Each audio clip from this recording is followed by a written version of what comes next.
Mən Milan Hospitalının laboratoriya həkimi olaraq bu gün sizə xolesterin haqqında məlumat vermək istəyirəm.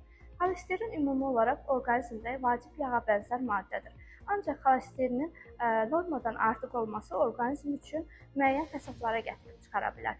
Xolesterini biz tək şəkildə dəyərləndirmirik. Xolesterin, HDL, LDL səviyyələrini birlikdə dəyərləndirmə aparırıq. LDL orqanizmdə pis xolesterin adlanır. Belə ki, bunun bu cür adlandırılması, bu lipoproteitin bu cür adlandırılmasının səbəbi onun damar divarına yığışıb qalmasıdır və damarların tıxanmasına gətirib çıxarır. HDL isə tərsinə olaraq el arasında yaxşı xolesterin adlanan lipoproteindir. Belə ki, o isə damarlardan qaraciyərə daşınmasında kömək edir. Belə ki, dediyim kimi, orqanizmdə xolesterinin səviyyəsini ümumi dəyərləndirmək üçün xolesterin, HDL və LDL göstəricilərinin hər üçünü birlikdə yoxlamaq lazımdır. Və bunların dəqiq şəkildə yoxlanılmasını istəyirsinizsə və orqanizmdə xolesterinin hansı şəkildə, hansı səviyyədə olduğunu aydınlaşdırmaq istəyirsinizsə, sizi Milan Hospitala gözləyirik.